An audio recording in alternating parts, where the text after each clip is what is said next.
Graça e paz, minha irmã querida e meu irmão querido, do Salmo 128. Louvado seja o Senhor Jesus pela tua vida, pela minha vida, pela vida dos nossos familiares e pela vida de todas as intercessoras desse ministério. E louvado seja o Senhor Jesus que está nos dando mais uma oportunidade de estudar a palavra de Deus. E hoje nós vamos estudar Números 3, do 39 ao 51. Espero que você, minha irmã e meu irmão, esteja sendo muito abençoado com esses estudos, onde quanto mais nós estudamos a palavra de Deus, quanto mais nós estudamos a lei de Deus, mais nós entendemos a mente do Senhor, aleluia, e mais nós sabemos orar como convém, falar: Senhor, muda o meu comportamento, muda a minha vida, muda a minha casa, muda a minha família, em nome do Senhor Jesus, porque eu quero, Senhor, que o Senhor tenha prazer na minha vida, em nome do Senhor Jesus. Eu quero, Senhor, com toda a minha família, ser uma família do Salmo 128. Ser uma família que te obedece e que te teme, em nome do Senhor Jesus, para que eu viva aqui longos anos nessa terra e para que eu veja a prosperidade, a paz de Jerusalém, para que eu veja os filhos dos meus filhos, em nome do Senhor Jesus, para que eu coma bem e que eu viva bem do suor do meu trabalho, em nome do Senhor Jesus. Amém, minha irmã. Amém, meu irmão. E para você que ainda não me conhece, meu nome é Giovana Cristina. Eu sou a líder do Relógio Mundial de Oração, que tem por objetivo orar por você e pela sua família, despertando sempre em você a fé de que orando uns pelos outros nós seremos curados, em nome do Senhor Jesus. Amém? Então, depois dessa oração aí, depois do estudo, tem a oração onde nós oramos e profetizamos milagres em nome do Senhor Jesus. Então, se você ainda não é inscrito, se inscreve, porque a partir do momento que você se inscreve, você já está dando autorização espiritual para que nós possamos orar por você em nome do Senhor Jesus, orando, quebrando fortalezas, porque esse ministério é um ministério de jejum e de oração. Amém?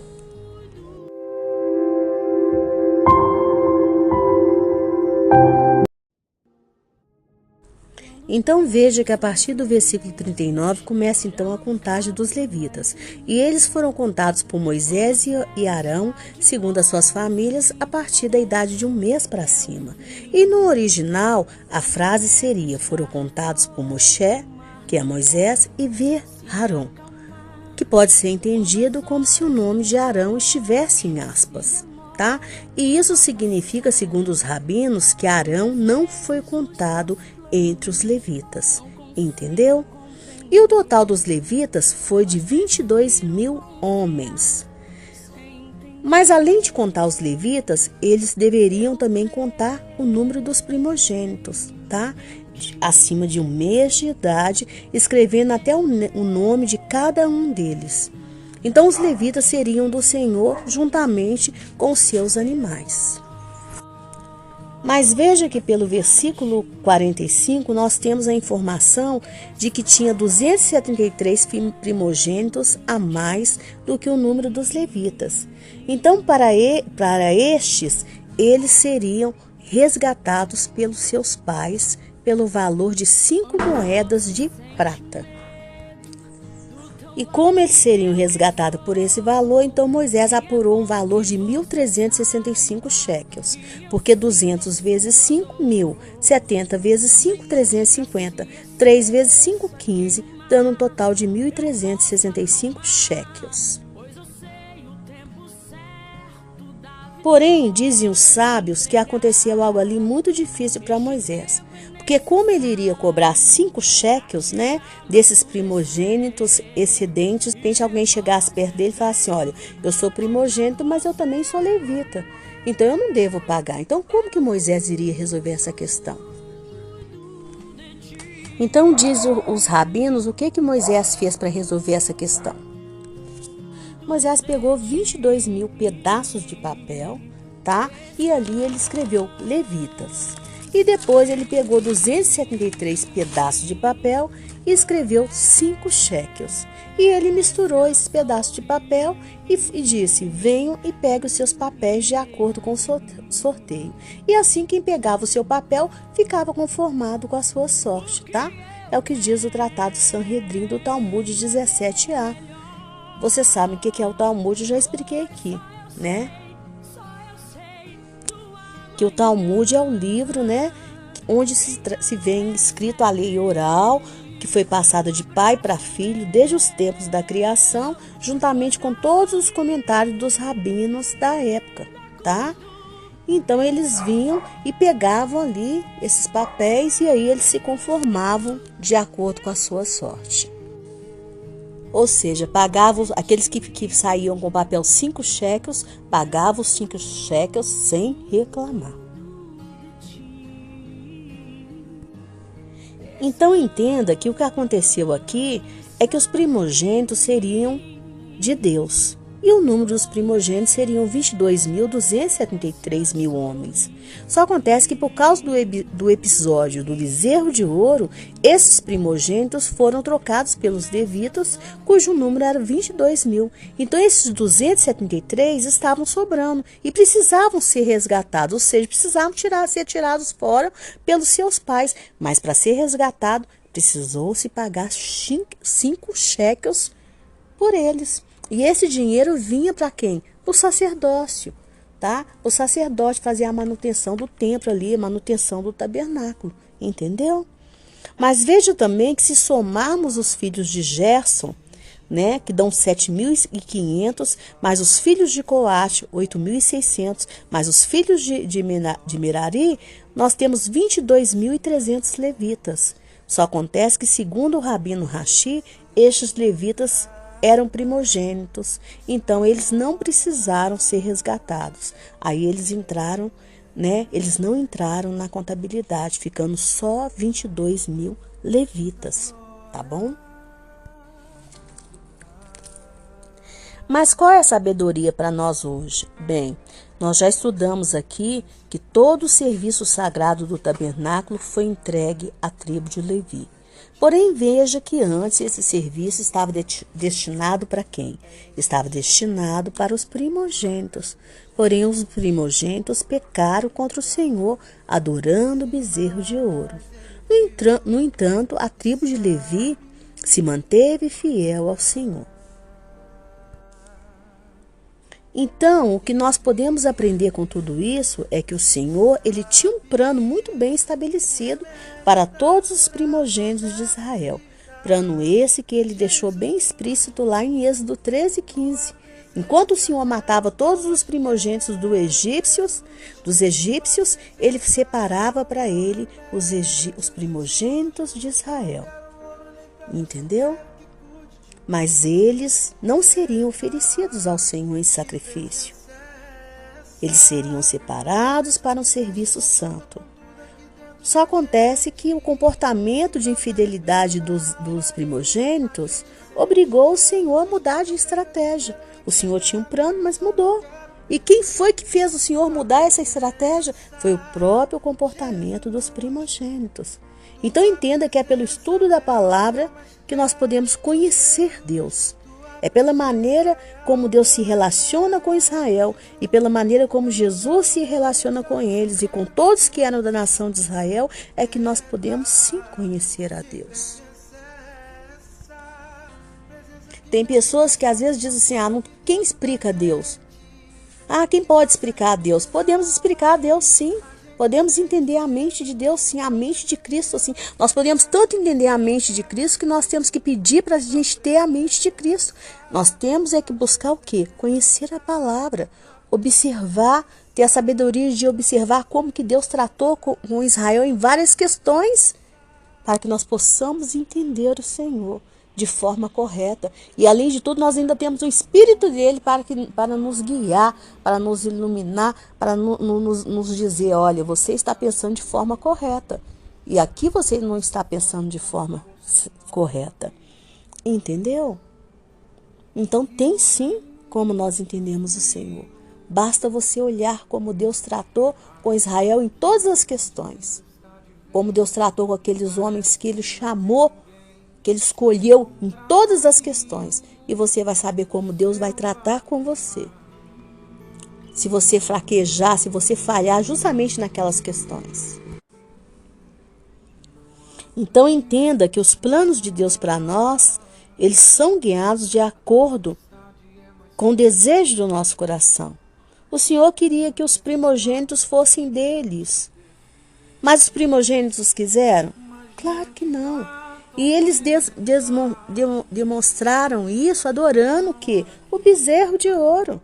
Adorando o bezerro de ouro. Eu já falei aqui que o bezerro de ouro, quando nós estudamos lá em Êxodo 32, que o bezerro de ouro representa o quê? A cosmovisão do mundo. O sistema que está no mundo.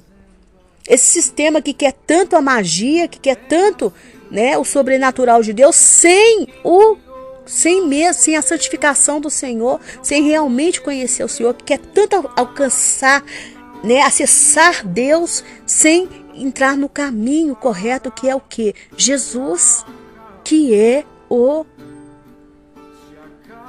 mediador, o único mediador que existe. Porque quando eles fizeram o bezerro de ouro, o que eles fizeram? Eles fizeram outro mediador. Eles não queriam mais Moisés como mediador deles. Eles queriam o bezerro, a magia, né? A visão, a revelação, mas não queria ter Moisés como mediador. Porque Moisés vinha trazendo o quê? A lei do Senhor, a lei. Então entenda, minha irmã e meu irmão, que o Senhor jamais vai te obrigar a ter um coração de adorador. Se você quiser, pelo contrário, se você quiser ter um coração de adorador, o Espírito dele vai te ajudar. Todos os dias o Senhor vai te dar força, mas te obrigar jamais, jamais. Entendeu? Jamais. O Senhor não vai insistir com você. Ele não vai insistir com você. O Senhor está procurando quem o adore em espírito e em verdade. Então ele não pode procurar perder tempo com quem está adorando a matéria e o engano. Isso é palavra de Deus. O Senhor quer ser o primeiro da nossa vida. Jesus disse, amar a Deus é colocar Ele sobre todas as coisas. Então o Senhor não pode perder tempo com quem coloca o Senhor em segundo plano. Não pode perder tempo. Não pode, não vai perder. O Senhor veio para o povo de Israel, mas o povo de Israel rejeitou Jesus. Então o Senhor foi para os gentios. E é assim, minha irmã, que funciona. O Senhor queria que os levitas o serviam, que os primogênitos o serviam. Mas se o primogênito não quis, teve os levitas, tá? Se o primogênito não quer, tem levita. Se você é primogênito, está na condição de primogênito, mas se você não quer, o Senhor vai chamar o levita. O Senhor vai chamar o levita. Entendeu? Israel rejeitou e os gentios receberam o Senhor. E é assim que funciona todas as coisas, é assim que funciona a mente de Deus. Pare de bancar o filho mimado e a filha mimada, de achar que é Deus que precisa de você, minha irmã. Pare, porque na verdade somos nós que precisamos muito do Senhor. Amém? Então vamos orar em nome do Senhor Jesus. Vamos orar e vamos profetizar milagres em nome do Senhor Jesus. O milagre de viver uma vida em verdade.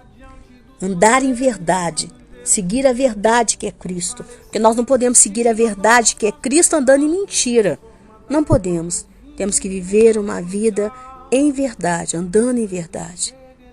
Ter sentimentos de verdade. Deus não pode ser o segundo na nossa vida. A casa do Senhor está cheia de gente aí. Eu amo Jesus, o Senhor está falando comigo, mas o Senhor é segundo plano. Por quê? Porque na hora de colocar a vida em ordem, não tem coragem para renunciar a nada. Não renuncia nada por Jesus. Pelo contrário, quer que Jesus entre na vida dele e coloca tudo lá em ordem. Mas a pessoa não dá um passo de renúncia. Não sabe dar um passo de renúncia. Não sabe. Para que a vida entre na ordem do Senhor. Ó Senhor, isso aqui eu estou deixando, isso aqui te desagrada, então eu estou abandonando para provar que o Senhor é o primeiro na minha vida. Entendeu? Seja verdadeira com o Senhor, seja verdadeiro com o Senhor. Se você quer ver a glória do Senhor na sua vida, se você quer ver Deus presente na sua vida, seja uma pessoa verdadeira, uma pessoa real. Não seja um fake, um crente fake, uma crente fake, não. Seja uma pessoa verdadeira. Olha, Senhor, nessa área que eu ainda não consegui. Me ajuda, Jesus. Me fortalece, Jesus. Jesus, isso aqui na minha vida não está em ordem, porque, Jesus, eu tenho essa dificuldade. Jesus, eu sei, eu contrariei a sua palavra aqui, Jesus. Eu sei que eu deveria ter sido mais forte, mas me fortalece, Espírito Santo. Eu quero vencer, eu preciso vencer. Eu preciso.